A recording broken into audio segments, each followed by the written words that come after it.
Today we're going to be doing a review and a test of a Bushcraft hand auger. I've had this auger for a couple of months now. I got it online from a company called HONDER, one of two of the most popular type that you'll see online if you do a search for one. Well, for me anyway, personally that's what I experienced. So this one and a different one, and I'll have a quick look at that other one towards the end of the video, so stick around for that. This version here is the 0.63 inch one, or in millimeters that's 16 millimeters. It's actually printed on there. I don't know if you can see that or not, just there, 16 millimeters. So what you get when you order this is obviously the hand auger itself,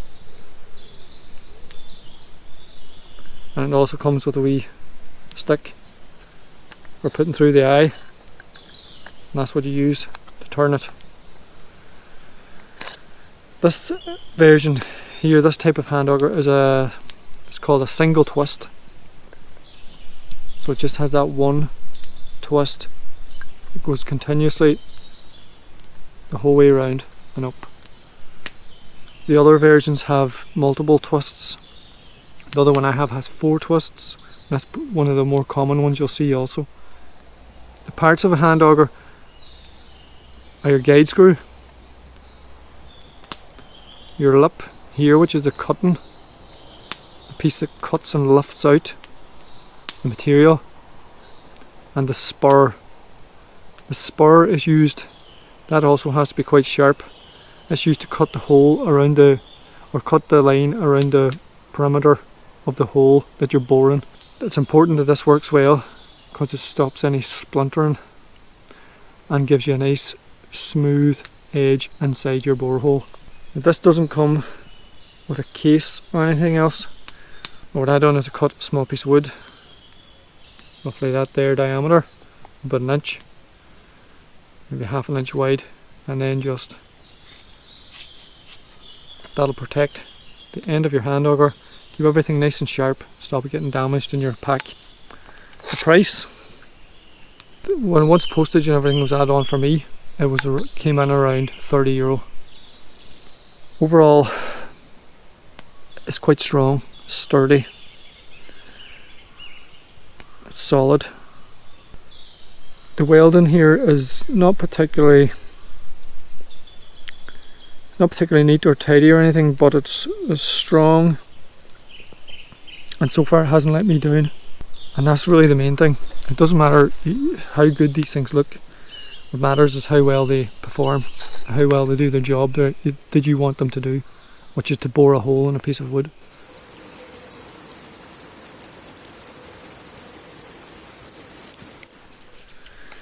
Now, why might you want one of these? Well, they're useful for building shelters. That's what I use it for. And to build a decent shelter, dowel joints will give it a massive amount of strength compared to just tying off with cordage and what have you. It's also useful for if you're stuck for tinder material. You can bore down into the centre of a piece of dry wood, which might be wet on the outside, but you can get into that inner core of drier stuff, and that'll cut it down into very fine stuff that might take a spark a lot easier. So for producing tinder, that's another useful hack. That's what this can be used for. I don't think there's much else I can say about it before we go on to test it. Strong, decent finish, everything's nice and sharp. Let's give it a test.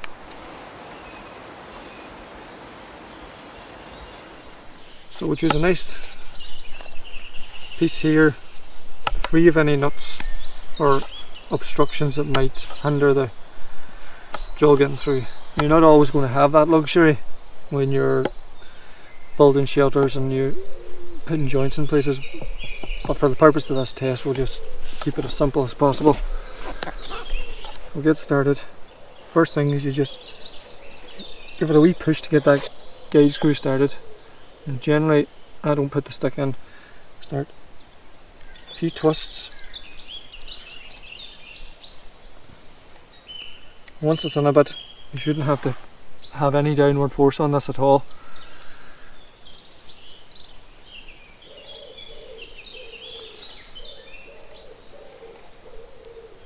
And we should see now the spurs cutting a line around the outside of the hole.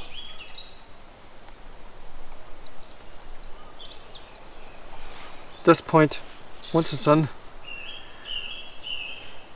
once it's starting to cut, get your stick in, start turning.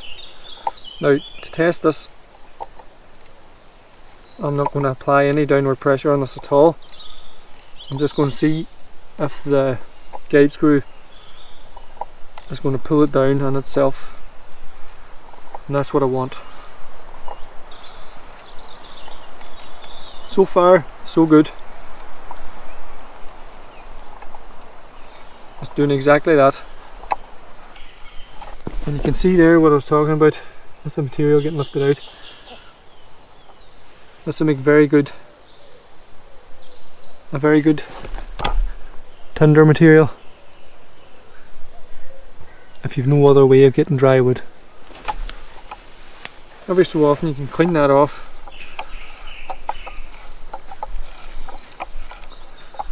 Just to keep your hole free of debris. And you can see now it's at this stage that is getting down through with ease, no problem whatsoever. Again, no downward force applied.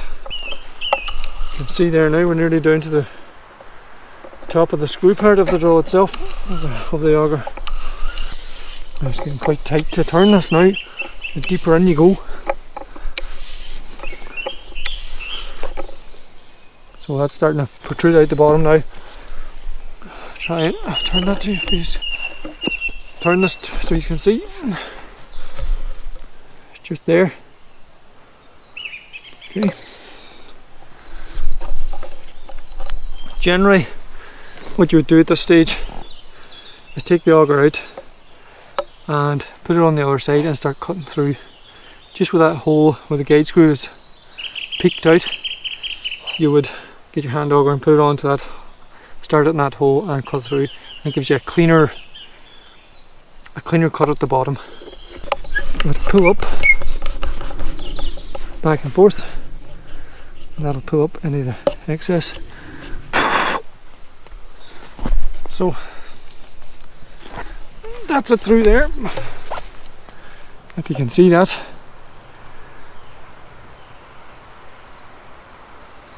It's very clean. It's a very clean cut. And then all you have to do in a general bushcraft hand auger sense is go and make a dowel, which involves getting a wheat stick like so, carving it off to the size of that hole, and that gives you your dowel pop on. So that's also a useful feature, is the width of this is the width of the dowel. It's the width of the butt itself. So when you're going looking for sticks, which is that, you can gauge it off this and whittle it down to that size. Yeah, so that's the test done. We'll talk about now about what I said I was going to talk about at the start of the video, and is that other type of hand auger that you commonly see online.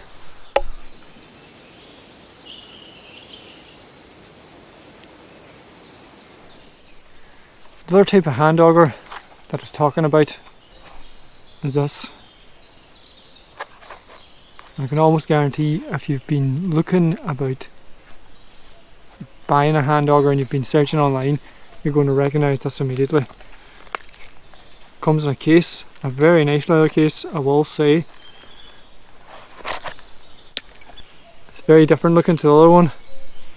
Instead of a single twist, it's got 4 twists. This is a 1-inch version, much coarser guide screw, very different looking eye on it as well. And they're usually polished metal finish. I got this one before I got the other one there, and I found this absolutely useless.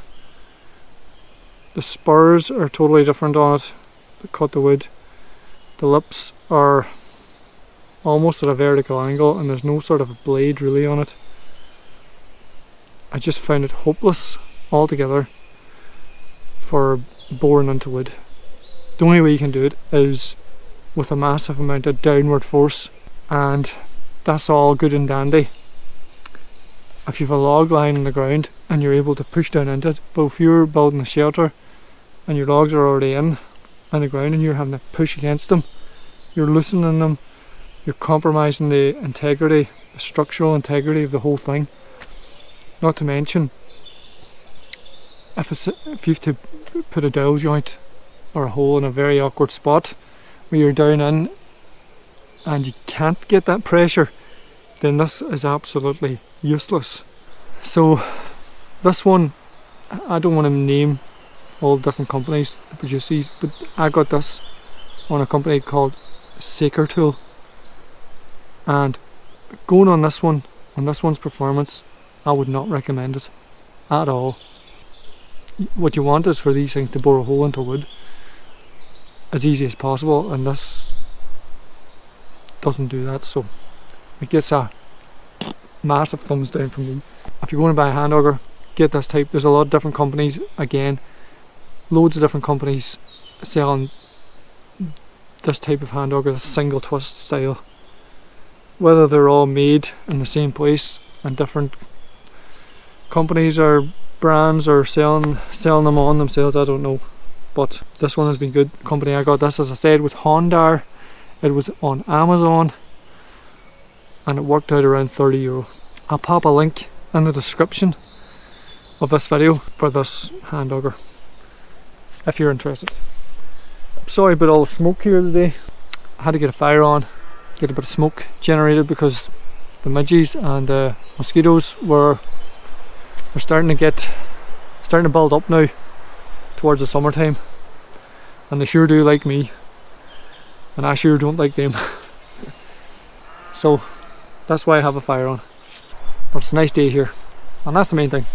Leave a comment if you have any views, especially that other Bushcraft auger, the four twist one. If you have any views about it, if you maybe got one and you found it that it was good, maybe the one I got was just a bad one, I don't know, but I was sorry I spent the money on it, to be honest. Yeah, leave a like, leave a comment. Thanks for watching, and we'll see you in the next one.